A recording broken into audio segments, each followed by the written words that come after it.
Terima kasih, Datuk Pertua.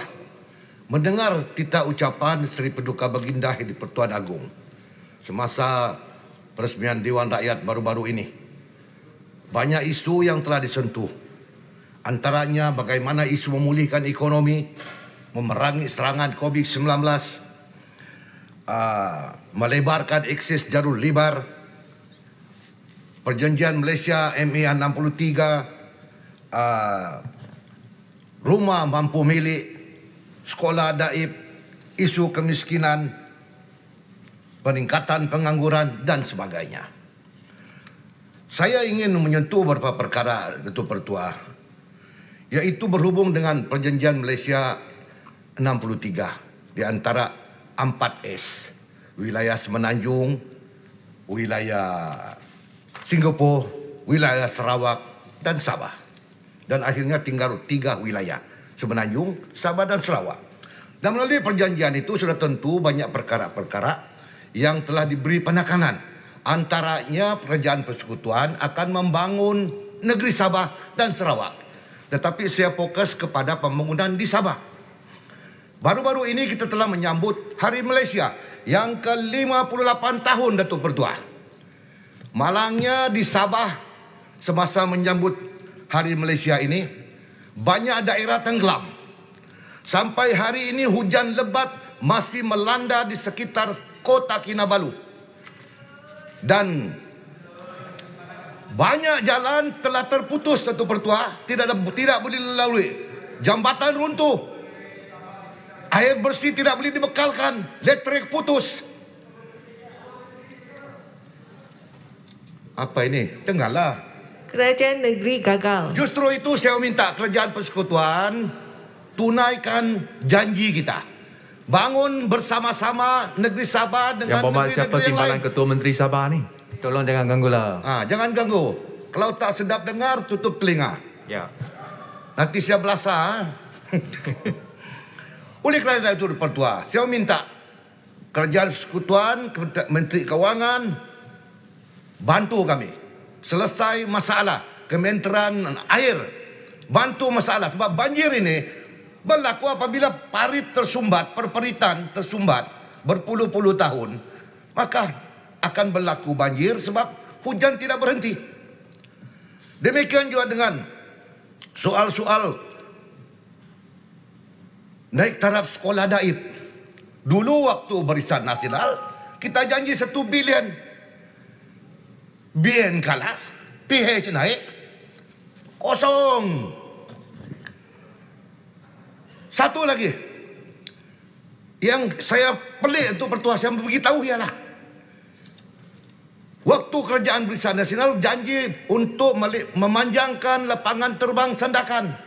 Naik Pakatan Harapan, potong. Tiba-tiba PRK Sandakan, inilah bagan. Pergi Sandakan umum, dapat projek. Lulus. Sampai sekarang tak ada. Taraf, kosong. Saya mau kerajaan tunai janji ini. Antara kerajaan antara lapangan terbang Tawau dan Sandakan. Panjangkan. Jangan umum-umum. Inilah masalah. Politik kalau dendam beginilah jadinya. Apabila PH pemerintah, projek baik pun dia putung. Last-last negara jadi miskin, papakan dana, tak tentu ala tuju. Disebabkan oleh kerajaan Pakatan Harapan. Jadi begini segala-galanya. Ekonomi musnah, rakyat menderita. Terlalu main politik. Politik yang tidak masuk akal. Datuk Pertua, saya juga ingin meminta kerajaan, yaitu Kementerian Kerja Raya, berikan JKR Negeri Sabah pengiktirapan teknikal setaraf dengan negeri-negeri yang lain. Jangan anyaya kami di Sabah. Mana boleh? Di Badan Kerja Raya di Sabah kita punya beribu-ribu engineer yang qualified, yang berdigri, ada yang master macam-macam, tetapi tidak diiktiraf oleh Kerajaan Persekutuan sebagai satu jabatan teknikal yang bertauliah. Saya minta Menteri Kerja Raya dari Sarawak, tolong jangan jaga Sarawak saya. Tengok juga Sabah itu. Timbalan Menteri Sabah kalau ada, buat perkara ini. Jangan tidak buat. Demikian juga Tuan Pertua. Kenapa Sabah ini selalu dilanda oleh bencana alam? Sebab jalan raya dia tidak teratur, tidak tersusun. Sebab itu waktu Barisan Nasional memberi projek PAN Borneo dan peruntukan ada, Pakatan Harapan naik, potong. Ini masalah. Di Sarawak dia tidak potong pula. Orang bodoh ya tak tahu bukti ya. Kalau berhormat bodoh, berhormat bodoh lah. Tanya bukti. Itu pertanyaan orang bodoh tu betul. Jadi kalau nak jadi yang berhormat di sini jangan jadi bodoh. Jadi orang bijaksana, be a wise man. Saya marah yang betul. Cakap tanpa bukti pun Sebab bodoh. PAN Borneo di Sabah sudah tidak ada peruntukan. Jadi sekarang apa yang kita cadang? Sebab ini janji kita kepada rakyat negeri Sabah melalui perjanjian MA 63, maka kerajaan negeri Sabah cadangkan PAN Borneo pasal 1, pasal 2, pasal 3 supaya dibuat secara VFI. Cepat, sebab rakyat Sabah tidak tahan lagi menunggu. 50 tahun merdeka, seolah-olah belum merdeka. Saya harap Perdana Menteri, Menteri Kerja Raya, Menteri Kewangan ambil tindakan segera. Kita sudah buat proposal, laksanakan. Kita tidak boleh tunggu lama-lama lagi. Sebab makin ditunggu lama, makin menderita rakyat negeri Sabah. Salah satu lagi yang bertuah, yaitu saya nampak kerajaan persekutuan macam tidak ada ambil tahu tentang kemunculan bahawa Indonesia akan memindah ibu negara dia ke Kalimantan. Sudah tentu border negeri Sabah di Kalabakan dan di Sarawak. Kalau di Sabah, antara ibu negara ini dengan Kalabakan hanya 460 km. Dan Indonesia telah membuka jalan lebuh raya mereka. Kita belum ada apa-apa tindakan. Kalau kerajaan federal rasa ini adalah hubungan antara Sabah dan negara Indonesia, maka empowerkan kita, bagi kita kuasa berunding. Sebab macam tidak ada movement daripada kerajaan persekutuan. Kita minta, ini pun projek yang telah diputus oleh kerajaan. Datang PH, Bagan, potong. Ini masalah. Bagan ketika itu buta mata dia. Dia tak nampak kebaikan.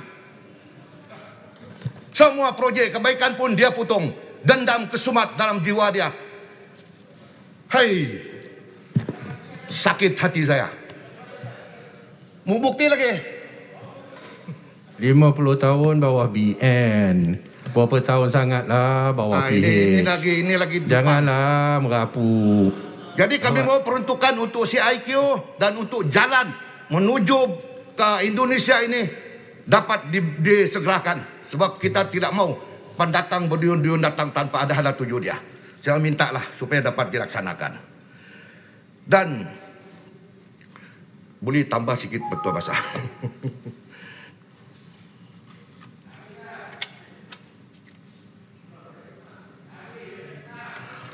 Itu betul. COVID ini sudah tentu menjadi halangan besar kepada pertumbuhan ekonomi dan pergerakan manusia. Tetapi kita diminta berikhtiar, berusaha dan bekerja keras. Dan kita lihat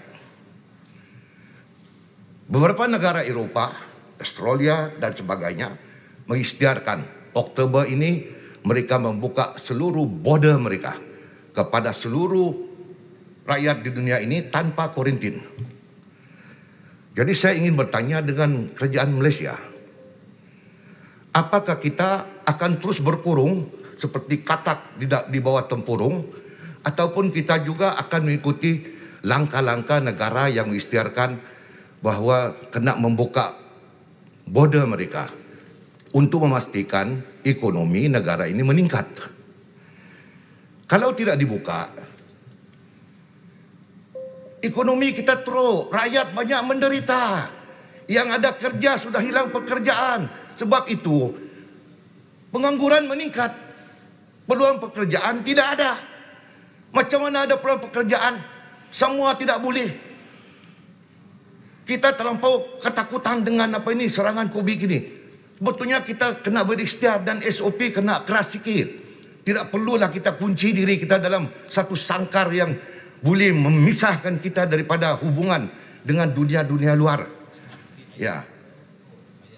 Datang pergi luar negara, balik sini kuarantin.